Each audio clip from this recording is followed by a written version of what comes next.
Salam sejahtera, terima kasih karena bersama dengan saya di Nazilin Unity Channel. Berita yang disampaikan ini adalah berita yang paling gempar untuk Najib. Diharapkan Najib tetap bersabar dan bersabar dengan keputusan yang diumumkan di mahkamah. Najib sah gagal menggugurkan 3 tuduhan penggubahan wang haram. Inilah keputusan terburuk, keputusan terkini yang mengecewakan Najib, dan pelbagai reaksi daripada netizen telah pun keluar. Ramai yang setuju, ramai juga yang sedih. Anda bagaimana? Anda di bahagian mana? Adakah Anda orang yang bersedih dengan keputusan Najib gagal menggugurkan 3 tuduhan penggubahan wang haram ini? Atau Anda adalah orang yang gembira dengan keputusan mahkamah ini? Terserahlah Anda di kedudukan mana. Bekas Perdana Menteri Najib Tun Razak gagal menggugurkan 3 tuduhan penggubahan wang haram.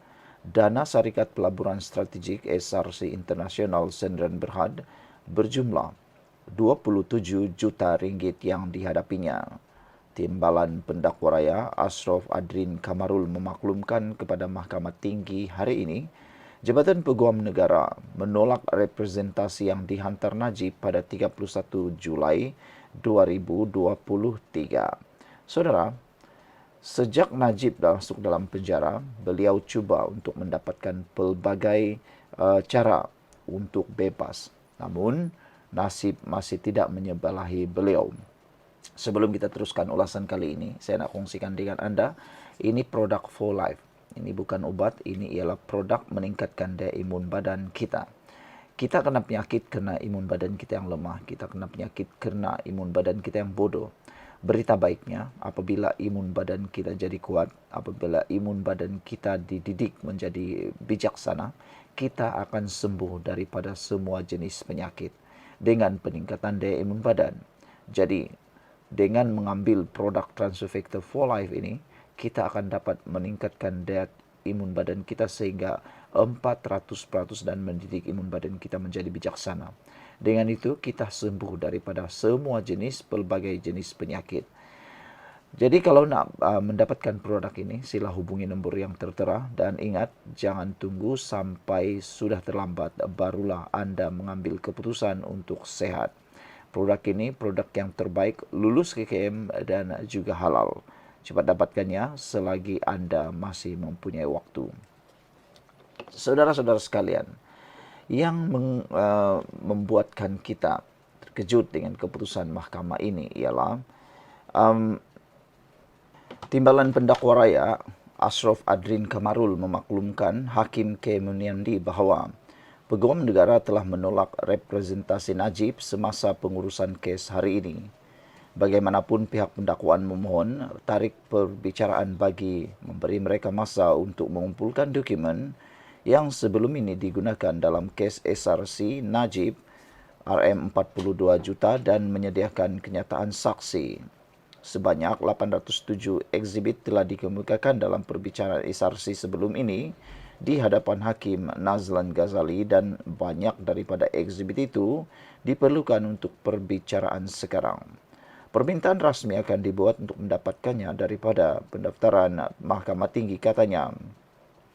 Dalam jawapannya, Peguam Bela Najib mencadangkan mahkamah membenarkan anak guamnya dilepas tanpa dibebaskan DNAA bagi mengelakkan membebankan jadual mahkamah dan memberi masa kepada pihak pendakwaan menyediakan kes mereka. Safi berkata, dokumen berkaitan SRC berada di pelbagai mahkamah, termasuk Mahkamah Persekutuan dan prosiding sivil tertentu. DNAA adalah sesuai di sini memandangkan garis masa yang tidak pasti untuk kesediaan mengadakan perbicaraan, katanya. Tertuduh tidak sepatutnya terpaksa menunggu selama-lamanya, kata beliau lagi. Saudara-saudara sekalian, representasi Najib gugur tuduhan ubah wang ditolak ini sangatlah mengecewakan ramai orang. Bagaimana pula dengan Anda? Sekian dulu untuk kali ini. Jangan lupa tinggalkan komen Anda. Salam sejahtera. Masih kena bersama dengan saya di Nazilin Unity Channel. Pendedahan di dalam suaratv.com amat mengejutkan kita semua. Dalam pendedahan ini, kali ini kita mungkin akan menyaksikan bukan sekadar Rafizi tidak akan membantu pilihan raya, berkemungkinan dia dan pasukannya juga tidak akan menyertai pilihan raya. Wow, ini satu pendedahan yang luar biasa. Iswardi Murni membuat satu kenyataan mengatakan pasukan Rafizi dan pasukan tidak akan bantu PRU-16. Anwar dijangka tidak jadi Perdana Menteri penggal kedua. Benarkah dakwaan ini? Benarkah apa yang dinyatakan ini? Kalau ini berlaku, sudah pasti geng-geng Perikatan Nasional dan Pembangkang sedang bergembira. Kalau Rafizi dan pasukannya tidak akan bantu PRU-16. Dan jadi pertanyaan kita ialah, sejauh mana Rafizi boleh mempengaruhi keputusan PRU-16 akan datang jika Rafizi dan pasukannya tidak membantu? Pada tahun 2020 yang lalu, ketika Rafizi mengambil cuti atau tidak melibatkan diri secara aktif dalam politik bercuti panjang, apa yang terjadi? Berlaku kelesuan dalam PKR dan Pakatan Harapan. Ramai penganalisis politik menyatakan ketika Rafizi tidak menyertai politik pada waktu itu, berlaku kelesuan, satu kelompangan yang mana menyebabkan PKR dan Pakatan Harapan seakan-akan bersedia disentam, diserang habis-habisan tetapi tidak mampu untuk menyerang balik. Bagaimana pula pendapat Anda? Sebelum kita teruskan ulasan kali ini, saya nak perkenalkan kepada Anda, ini produk Transfer Factor for Life. Ini ialah terapi imun yang meningkatkan daya imun badan kita. Terapi imun ini mendidik imun badan kita menjadi kuat sehingga 400% mendidik imun badan kita menjadi bijaksana. Kita kena penyakit kerana imun badan kita yang lemah. Kita tak sembuh-sembuh daripada penyakit kerana daya imun badan kita yang tidak kuat melawan penyakit dari dalam. Terapi imun ini mendidik imun badan kita menjadi kuat 400% dan mampu melawan semua jenis penyakit daripada dalam tubuh badan kita. Dengan peningkatan daya imun badan kita, kita sembuh dari semua jenis penyakit. Jadi saudara-saudara sekalian, cepat dapatkan produk ini melalui nombor telefon yang tertera. Apa saja penyakit boleh diselesaikan dengan peningkatan daya imun tubuh badan kita. Jangan tunggu lama-lama, jangan bertangguh-tangguh, cepat dapatkan sebelum Anda kesuntukan atau kehabisan masa. Kita kembali semula kepada ulasan politik hari ini. Pendedahan Iswardi Murni yang kononnya Rafizi dan pasukan tidak akan membantu PRU-16. Dan beliau kata Anwar dijangka tidak jadi Perdana Menteri penggal kali kedua. Jadi kalau begitu, siapa agak-agak yang akan menjadi Perdana Menteri kita semula? Adakah kita bersedia Perdana Menteri akan datang daripada UMNO sekali lagi? Atau adakah kita bersedia Perdana Menteri datang daripada Perikatan Nasional sekali lagi? Perikatan Nasional sudah terbukti mereka gagal untuk mentadbir negara ini ketika mereka ada peluang menjadi kerajaan pada pasca pandemik dan juga semasa mereka melakukan rampasan Sheraton 1.0 langkah Sheraton. Manakala Barisan Nasional pula masih lagi belum lagi dapat keluar daripada kopompong lepas yang dikaitkan dengan penyalahgunaan, pengubahan dan juga kes-kes rasuah serta korupsi.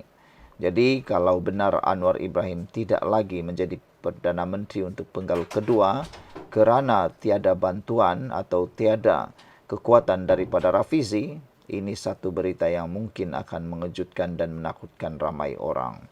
Saudara-saudara sekalian, kali ini mungkin akan menyaksikan bukan sekadar Rafizi tidak akan membantu pilihan raya, kemungkinan dia dan pasukannya juga tidak akan menyertai pilihan raya.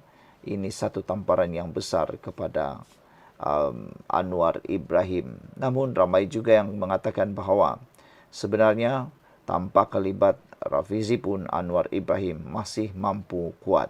Kerana kata mereka ketika Anwar Ibrahim memulakan reformasi, Rafizi belum ada lagi waktu itu.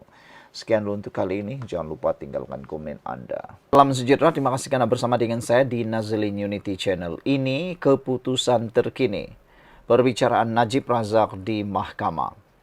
Mahkamah menetapkan 20 Jun menentukan jika Najib layak dapat DNAA. Wah, kalau Najib dapat DNAA bermaksud kes Najib akan dihentikan sementara waktu.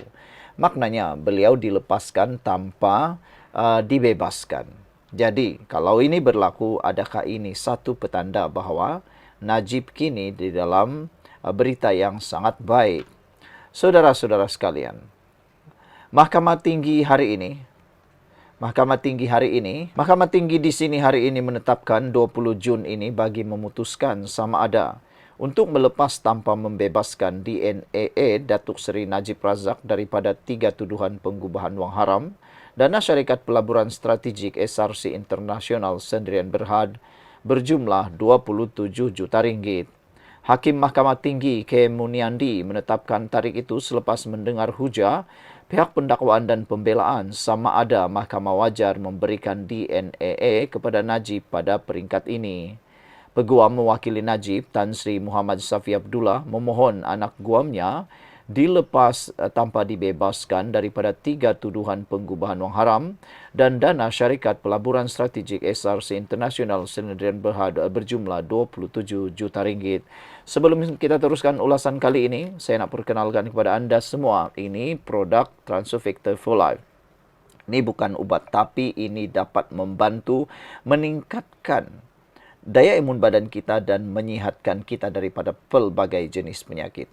Secara ringkasnya, kita kena penyakit kerana daya imun badan kita yang lemah. Kita kena penyakit kerana daya imun badan kita yang bodoh. Apabila daya imun badan kita lemah, kita kena penyakit dan kita susah untuk sembuh.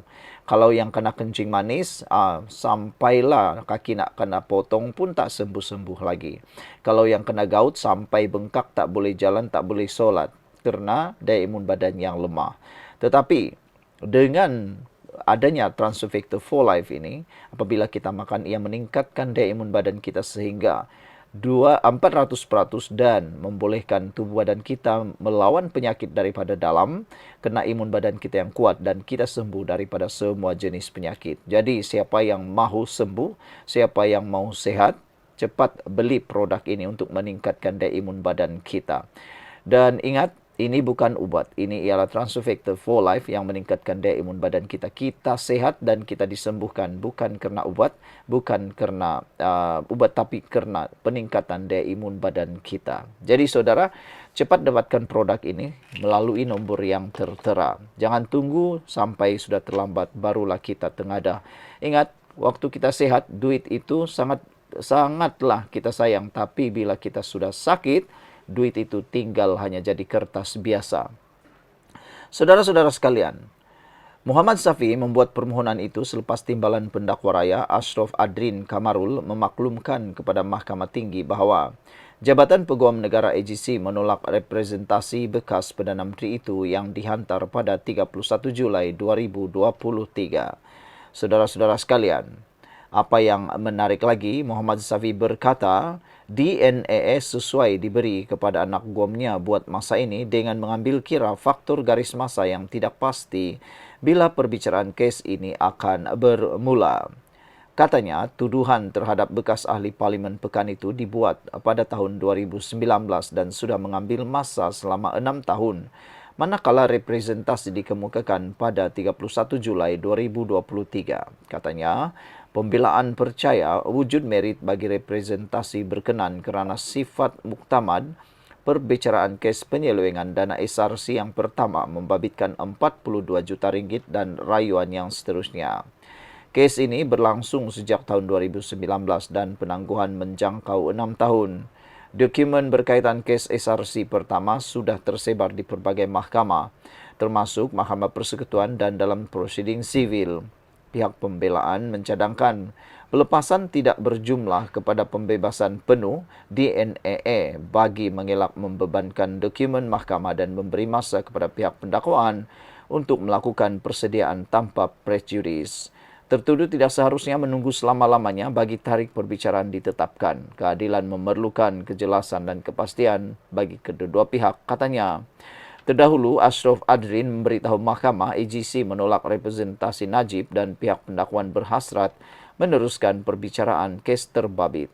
Ashraf Adrin berkata sebanyak 807 eksibit telah dikemukakan dalam perbicaraan penyelewengan dana SRC pertama sebelum ini di Mahkamah Tinggi dan kebanyakannya diperlukan untuk perbicaraan kes pengubahan wang haram. Dengan itu katanya, pendakwaan akan membuat permohonan rasmi untuk mendapatkan dokumen terbabit daripada pejabat pendaftar Mahkamah Tinggi. Sekian dulu untuk kali ini. Jangan lupa tinggalkan komen anda, tekan butang subscribe. Bye-bye.